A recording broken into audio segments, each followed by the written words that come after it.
Bonjour, je m'appelle Jean-Jacques Nantel. Même si le monde entier sait que notre mode de vie industriel n'est pas viable même à moyen terme, il y a très peu de gens qui se préparent à la crise environnementale que tous les écologistes nous prédisent. Si c'est comme ça, c'est bien sûr parce que chaque individu se sent impuissant face à une crise d'envergure mondiale. Mais c'est aussi et surtout parce que la plupart des êtres humains n'en souffrent pas encore. Comme ils voient que personne ne s'énerve autour d'eux, les gens se disent et ils espèrent que peut-être ils pourront y échapper. Pour faire quoi que ce soit, autrement dit, ils attendent que ça pleure, que ça souffre et que ça saigne. Ils attendent qu'il soit trop tard. Cette attitude-là est encore plus répandue dans notre ancien tiers-monde où 6 milliards de pauvres, bientôt 8, cherchent tous à s'enrichir en copiant tout ce que fait l'Occident, y compris ses erreurs. Grâce à la révolution de l'information, ça leur est extrêmement facile, étant donné que des technologies comme l'Internet leur permettent de déplacer sur d'énormes distances et à la vitesse de la lumière tout le savoir de l'Occident. Un savoir qui, bien sûr, ne pèse rien et ne coûte rien. Eux qui rêvent du Disneyland et du Las Vegas qu'ils ont vu à la télévision du village pendant des décennies, ils ne veulent absolument rien savoir des prêchis-prêchats de nos écologistes à qui ils disent de revenir leur parler de tout ça quand ils seront devenus aussi riches que nous. Résultat, les quantités d'énergie et de déchets déversés présentement sur la planète croissent à un rythme exponentiel, surtout au sud, ce qui crée une accélération de l'histoire qui rend l'effondrement environnemental dont je parle absolument évident sur tous les continents. Comme personne, nulle part, n'accepte de baisser son niveau de vie ou de réduire ses espérances, cet effondrement-là est absolument inévitable. En fait, il est déjà commencé. Très clairement, une époque est en train de se terminer, une époque qui va obligatoirement déboucher sur une ère de décroissance généralisée.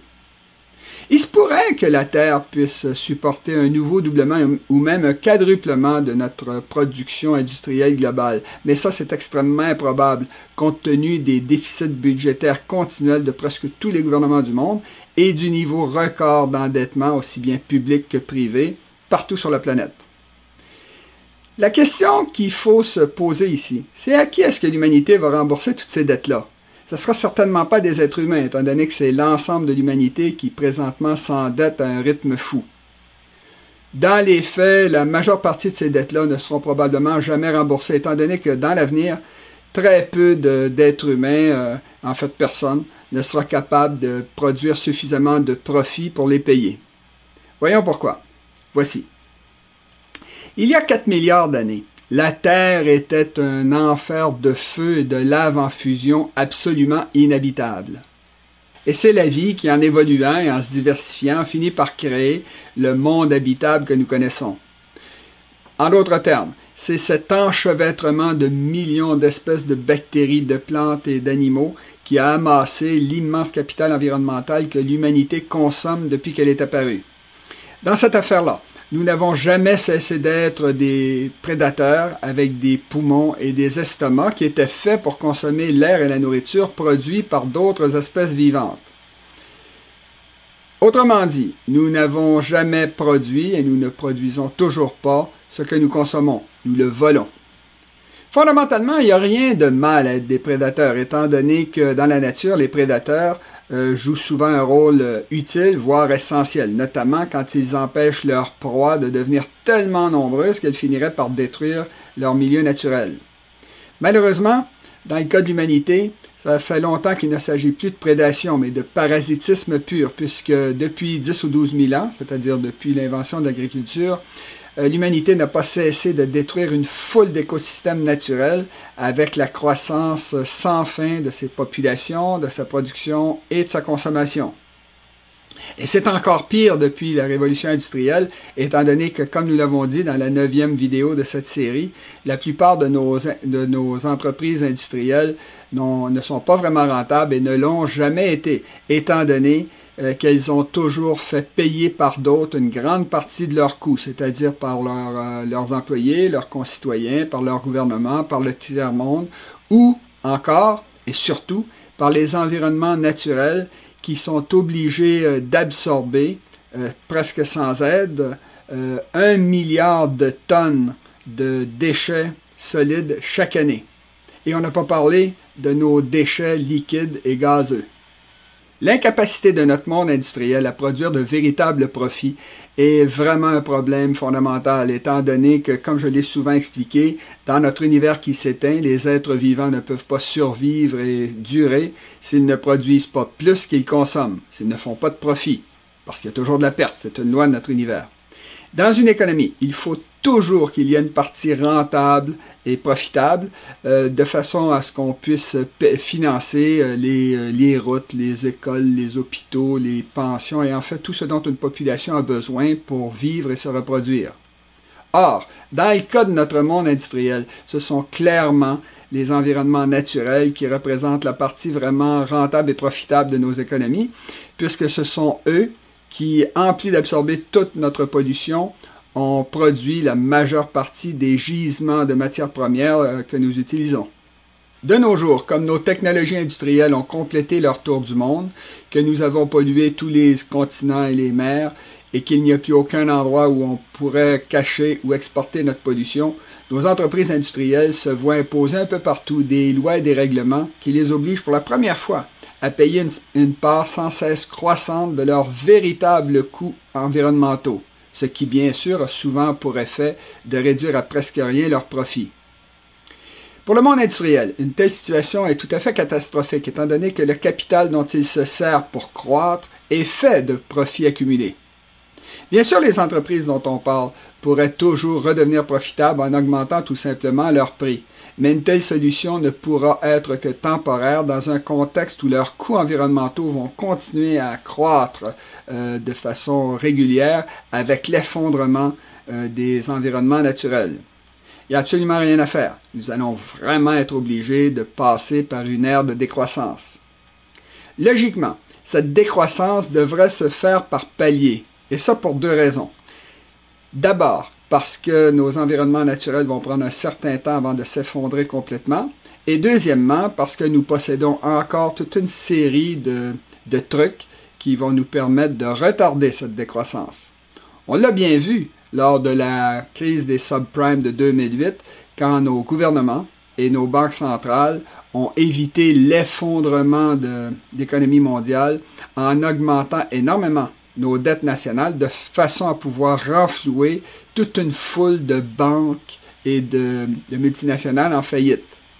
Les économistes appellent ça un bail-out parce que l'argent nécessaire est alors provenu de l'extérieur de ces entreprises, c'est-à-dire des contribuables ou, si vous voulez, de vos poches et de celles de vos descendants. Le fait qu'il soit devenu très difficile d'extraire des profits de nos environnements naturels a eu une conséquence intéressante après la crise de 2008, à savoir que les milliers de milliards de dollars d'argent public qui ont alors été dépensés par nos gouvernants ont servi non pas à faire croître nos entreprises industrielles, mais à gonfler des bulles spéculatives à la bourse, dans l'immobilier ou ailleurs. Autrement dit, cet immense flot d'argent neuf a alors obéi à la loi économique du profit maximum en évitant le monde réel avec ses ennuyeux et très coûteux problèmes sociaux et environnementaux pour se diriger vers le monde presque totalement artificiel et improductif de la finance et de la spéculation. Il est caractéristique que ces bulles financières ont surtout profité aux financiers, ces super prédateurs qui ne produisent rien de concret et dont le travail consiste à faire déplacer votre argent le plus rapidement et le plus souvent possible pour en faire tomber le maximum dans leur poche. Ces parasites, qui savent très bien que l'économie suit des cycles qui durent généralement une dizaine d'années, ont récemment amassé le maximum de capital en vendant leurs actions surévaluées à de petits investisseurs qui vont être obligés de leur vendre leurs propriétés pour une bouchée de pain quand le prochain crash boursier les aura ruinés. Quant à nos chers banquiers, qui nous coûtent effectivement très cher, ils savent que les énormes dettes nationales qui ont été accumulées depuis 2008 rendront impossible tout nouveau bail-out de leurs entreprises. Voilà pourquoi ils ont exigé un peu partout de leurs amis politiciens qu'ils passent des lois qui, lors de la prochaine crise financière, vont leur permettre de voler l'argent de leurs déposants. On appelle ça un bail-in, parce que cette fois-ci, l'argent nécessaire proviendra de l'intérieur même de ces banques, c'est-à-dire de vos comptes de banque. En échange de l'argent qu'on vous aura alors confisqué, on va vous donner de beaux documents sur lesquels il va être écrit que désormais vous possédez des parts dans ces banques en faillite. Quand, après un nouveau répit, la crise nous aura fait descendre un nouveau palier, les banquiers privés qui administrent nos banques centrales feront presque certainement les deux choses suivantes. D'abord, ils vont avertir leurs familles et amis pour qu'ils mettent leur argent en sécurité en achetant par exemple des biens durables comme de l'immobilier ou des métaux précieux.